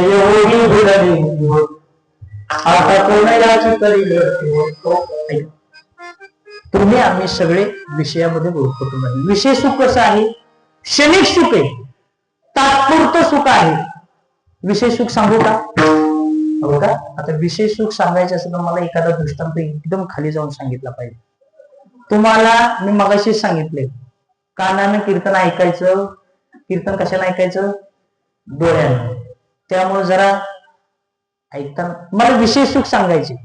ते सांगितल्याशिवाय तुम्हाला विषय सुखच कळणार नाही. विषय सुख म्हणजे क्षणिक सुख आहे, जे मुळात अस्तित्वातच नाही आणि तेच पाहिजे. विषय सुख आहे जे नाहीच आणि त्याची आपण अपेक्षा करतो, त्याला विषय सुख म्हणतात. ऐका, असंच आमच्या भागामध्ये एक पारायण सोहळा होता. पारायण सोहळ्यामध्ये एका माऊलीने सांगितलं, महाराज आम्हाला एखादी संत पंगत द्या. आता संत पंगत द्या म्हटल्यानंतर गावातल्या वारकऱ्यांनी सांगितलं, काळजी करू नका मावशी, उद्या सकाळी तुमच्याकडे येते, आम्ही सगळेजण येतो. मग दुसऱ्या दिवशी सगळे वारकरी गोळा झाले आणि त्या माऊलीच्या घरी निघाले. त्या मावशीनं सुंदर पंचपक्वानाचा बेत तयार केला होता. बसायला पाठ, हो, सुंदर रांगोळी काढली होती, हो, अगरबत्तीचा घमघमाट सुंदर पद्धतीनं पंचविधीसाठी हात पाय तोंड धुण्यासाठी तिनं बाहेर पाठ ठेवला होता, बादली ठेवली होती. आणि वारकरी आले, पायावर पाणी घेतलं, हात पाय तोंड धुतलं आणि येऊन आता ताटावर बसणार एवढ्या त्या माऊलीचं लहान लेकरू रांगत रांगत आलं. जिथं वारकरी जेव्हा बसणार तिथे येऊनच त्याने देहधर्म केला. आता देहधर्म सांगायची गरज का सांगू सांगायची गरज, तिथे येऊन घाण केली. आता ते प्रदर्शन झालं, बरोबर का नाही? मला विशेष ऐका, मी मगाशी सांगितलंय, ऐकताना थोडस जड वाटेल. आता ती गावची होती, शहरातली नव्हती बरं का. शहरातली असते तर बया आता काय करायचं, वारकरी आले मग आता ती सांगायला नको आपल्याला. शहरातले असते तर तिने 2 तास नुसतं बघण्यावर लागावं लागतं तिथं.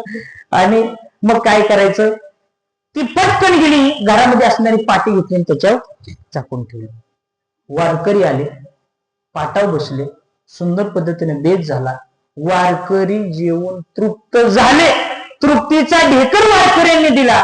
पण गावातला एक नमुना म्हटला, मावशी ही गोष्ट सांगायची राहिली. काय, तुम्ही आतापर्यंत सगळे पदार्थ वाढले पण पाठी खालचा पदार्थ राहिला.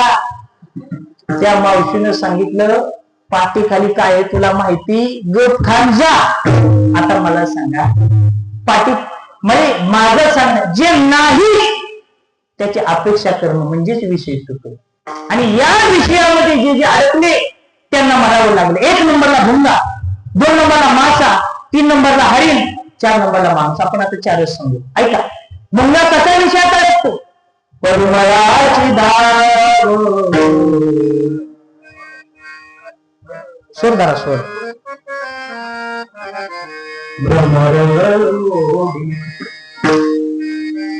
एवढंच म्हणायचं आपल्याला बरं का. तैशी तुझी गोडी म्हटलं की त्याचा अर्थ बदलणार आहे.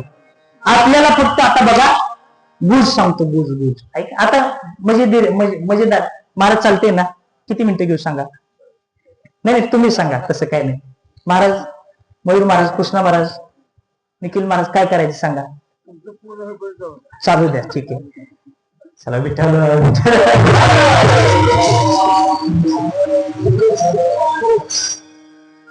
परिमळ म्हणजे ज्ञानोबाचे काय काय शब्द सांग. परिमळ म्हणजे सुगंध, परिमळ म्हणजे भ्रमर म्हणजे भुंगा.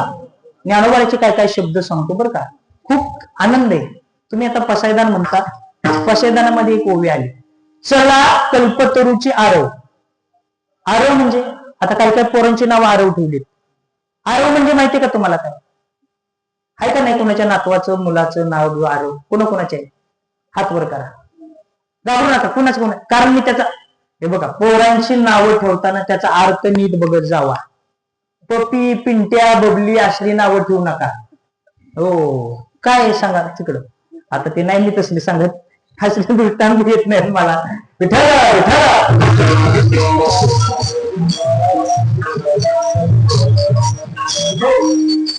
आरव म्हणजे काय? ज्ञानोबा म्हणतात चला कल्पतरूची आरव, म्हणजे चला कल्पतरूच्या बागत. आरव शब्दाचा अर्थ बाग. चला कल्पतरूची आरव, चला कल्पतरूच्या बागत. ऐका, म्हणजे ज्ञानोबाईचे शब्द सांगतोय बरं का. ज्ञानोबाईंनी संतांची एक अजून एक शब्द आठवला, तो सांगतो. आपण अंगाव घेतो, अंगाव, त्याला काय म्हणता? तो अंगाव घेता का नाही तुमच्याकडं? आता थंडी नाही म्हणून म्हणतोय. आता तुमच्यासारखी थंडी इकडे कुठं नसेल. वाकळ, रग, चादर. बाबांनी 3 शब्द सांगितले. अजून काय आहे का? सांगा, बिंदास सांगू शकतो, बोला. अजून काय आहे का दुसरा शब्द? गोधडी. कोणी अवघा चोरदारासाठी एकदा जोरदार टाळी वाजवा, कारण खरा शब्द त्याला गोधडीचे संतांनी दिलाय. माझी गोधडी झाली तुला दोन्या ऐका, त्यातले काय अजून एक घेतली दिवस सांगतो. 33 वर्ष आहे ना यंदाच, 33वे वर्ष आहे ना, म्हणजे माझ्या जन्मानंतर 2च वर्ष आधीचा आहे सप्ताह. मला 31 वर्ष चालू, तुम्हाला 32, म्हणजे आपल्यापैकी आपण मागं पुढे. बघा ऐका, 32 वर्ष या ग्रामस्थ मंडळाने, पारायण मंडळानं इथं वाकड होळीचा कार्यक्रम ठेवलाय. तरी सुद्धा हे माझा अर्थ ऐका तुम्ही काय म्हणतोय ते. 32 वर्ष झाले तुमच्या वाकडा 7 दिवस इथं धुईला येतात. अजून सांगतोय 33वे वर्ष प्रत्येकानं आपापले वाकड स्वच्छ करून घ्या. त्याला गोधडी म्हणतात. प्रत्येकानं आपली गोधडी स्वच्छ करून घ्या. एकदा का काला झाला की पुढल्या 34व्या वर्षाला तिकडे यायचंय, पुन्हा इकडे यायचं. म्हणून सांगतोय माझी गोधडी झाली तिला दुनिया दाखवली ती भुतली हरिचंद्राने चांगली नेचलया तिला वर्षभर मरू नका तुम्ही माझी गोधडी झाली जुनी. चला ऐका, मला एवढं सांगायचे. काय सांगत होतो महाराज? भ्रमर सांगत होतो आणि परिमळाची धाव सांगत होतो. तिथनं लांब गेला विषय आपला. परिमळाची धाव, परिमळ म्हणजे सुगंध, भ्रमर म्हणजे भुंगा, धाव म्हणजे त्याच्याकडे आकर्षण होणे. त्या शोधार्थ, सुगंधाच्या शोधार्थ तो भुंगा भ्रमंती करत करत करत कमळाच्या फुलावर येऊन बसतो. कमळाच्या फुलाचे एक वैशिष्ट्य असेल, कमळाचं फुल हे सूर्य उगवल्याच्या नंतर उमलतं आणि सूर्य मावळल्याच्या नंतर आपोआप बंद होतं. कारण सांगतो, कारण सूर्य हा कमळाच्या फुलासाठी उगवत असतो, आपल्यासाठी नाही. बघा ज्ञानोबरांनी 18व्या अध्यायामध्ये त्याला ओवी दिली का अनन्य गती कमळा लागी सूर्या येई वेळोवेळा आणि सुखी होई जे डोळ्यात त्रिभुवना. सूर्य उगवतो कुणासाठी? कमळाच्या फुलासाठी, पण त्याचा उजेड आपल्या सर्वांना मिळतो. अजून सांगतो, गाई दूध कुणाला देते? वासरा. मग डेअरीला कोण घालतो?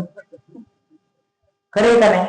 वस्ताचे ओरसे दुबते होय गरम दिसे आणि पांडवाचे निसे जगत.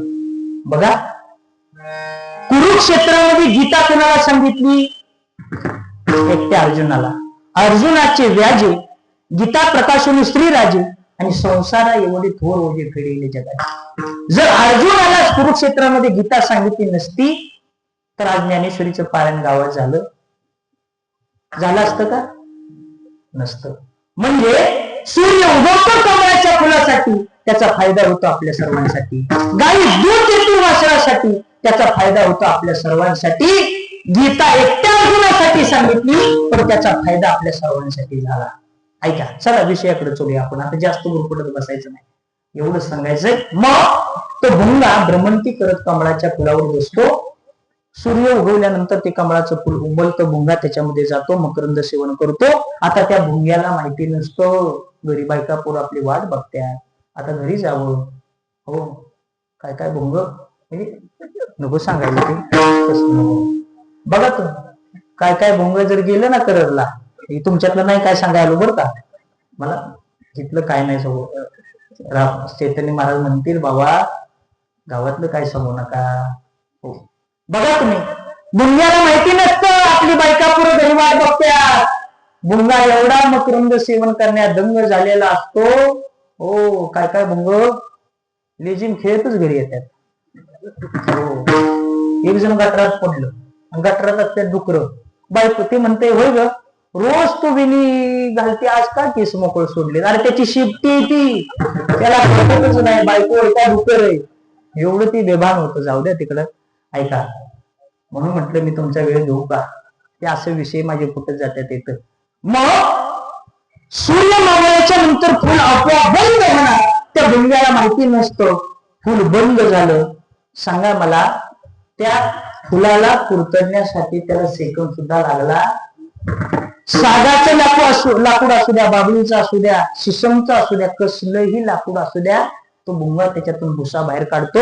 तो नाही, त्याला सेकंद सुद्धा लागला, पण विषयात एवढा अडकला, अडकून गुदमरून त्यात मरण पावला, पण त्याला त्याच्यातून बाहेर सुटता आलं नाही. 1 नंबरला. 2 नंबरला मासा विषयात कसा अडकतो? मासे मारणारे जे व्यापारी आहेत ना, ते गळाचा वापर करतात आणि गळाला दानवा लावतात. दानवा म्हणजे गांडूळ. त्या गांडाला तोडलं का नाही, ते वळवळ करतं. पण ते वळवळ का करतं माहितीये तुम्हाला? ते माशाला मेसेज करत असतं, टेक्स्ट मेसेज करतं त्याला, है ना? ते मेसेज करत असत, ए माशा मता मता मेरे लिए, मैं आधा हुआ हूं तेरे लिए, तो आएगा मेरे लिए, ऊपर खड़ा है तेरे लिए. मासा म्हणतो त्याच्या गावाचा ऐकून नाही, तुझा ऐकूय बस, तुला खाणारे मी आज. गांडूळ म्हणतो, ये बाबा आता काय करतोस. 120च्या स्पीडने येतो आणि त्या गळावर झडप मारतो. आदर्शाच्या मिशेल गळगिरी मासा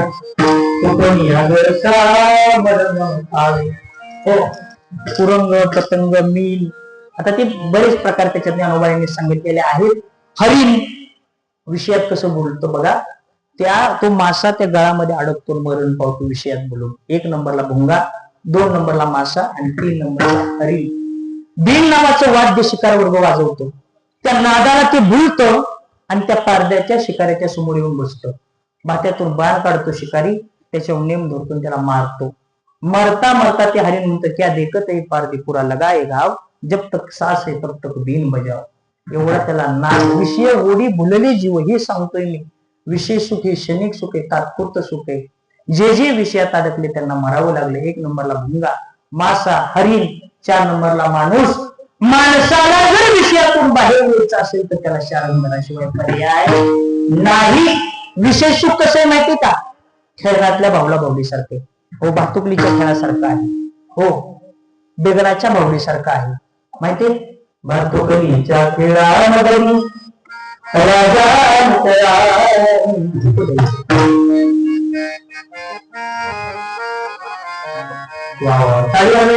वा जुनं गाणे बरं का.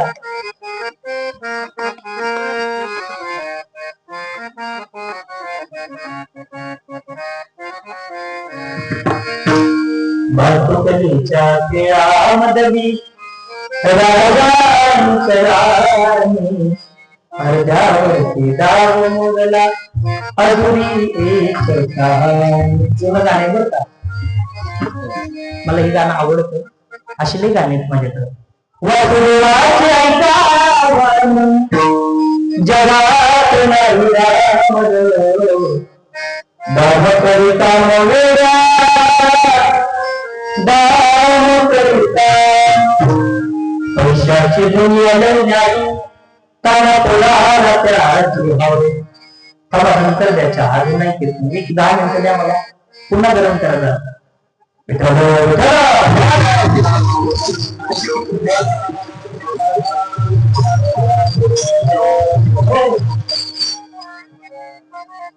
दाम करिता मवेऱ्या, दाम करिता.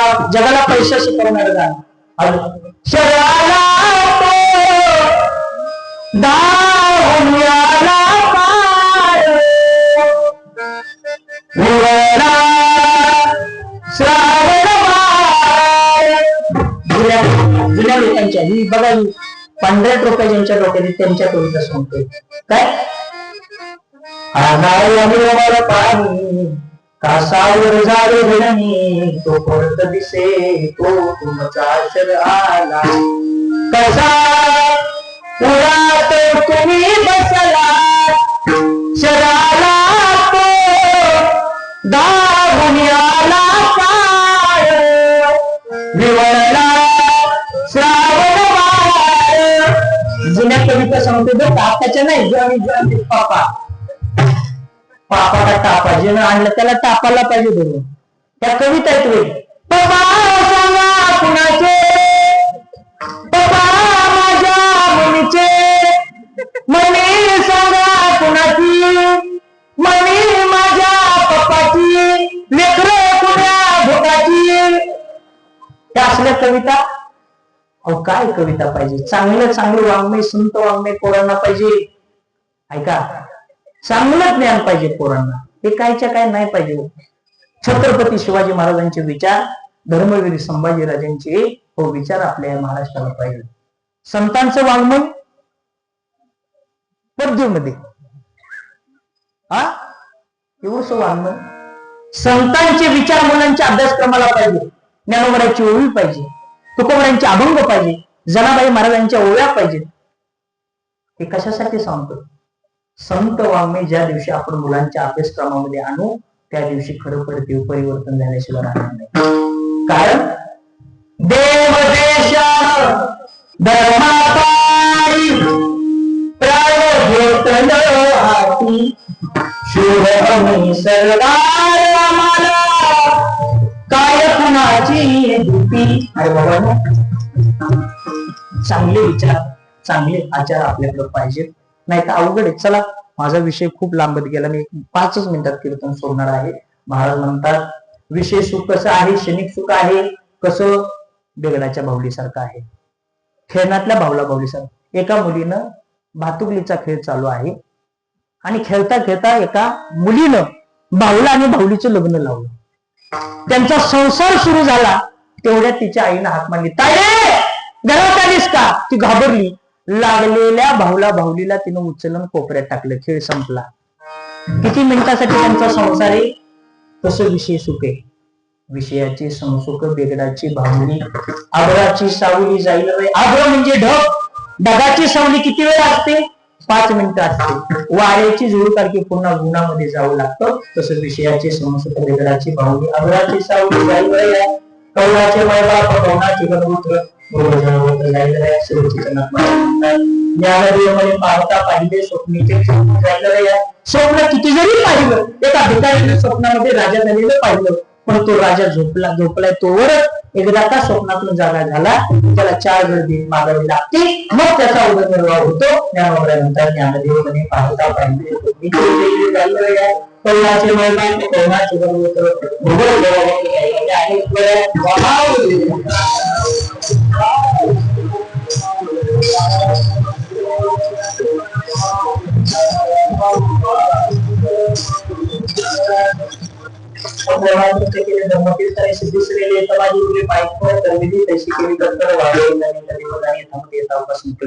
मी माझ्या अभंगाचा भाव तुमच्या समोर मांडला. ओघाओघातून एखादा शब्द जर माझा चुकीचा गेला असेल तर उधार अंतकरणातून तुम्हाला मला परत करा.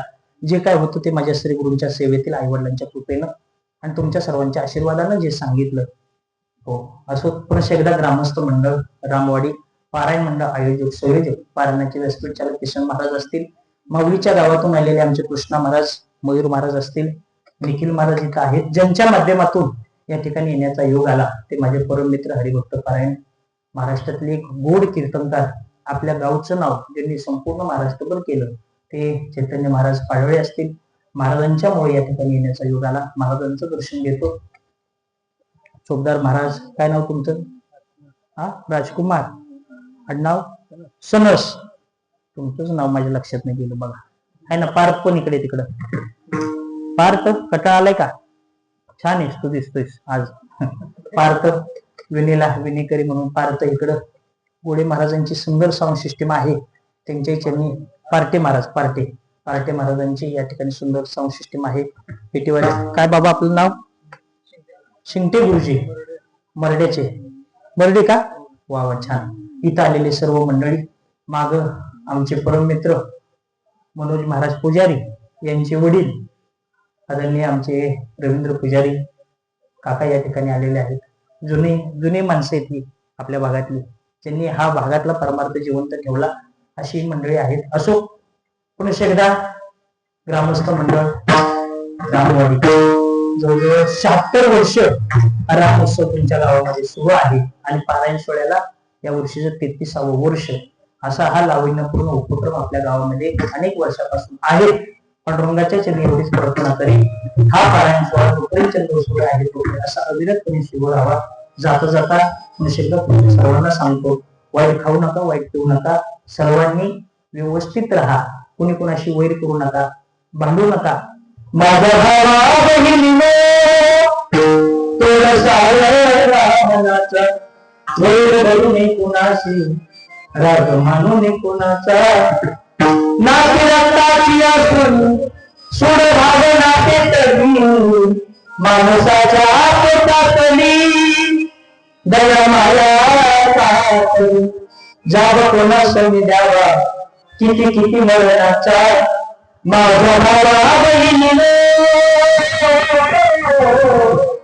माझ्या भावा बहिणीने थोडासा रावणाचा वैर धरून कुणाशी राग मानून कुणाचा कोणी वैर करू नका कोणी कोणाशी बांधू नका ऐका कसं केलं माझ्या राजानं कसं केलं माझ्या राजानं जाती जाती स्वराज दिले त्याची जाण जरा कष्ट केले माझ्या राजानं जाती जातीत वाटू नका एवढीच आज कीर्तनातून घेऊन गेला तरी माझ्या कीर्तन सार्थक झाल्याशिवाय राहणार नाही. सर्वांनी हात वर करा.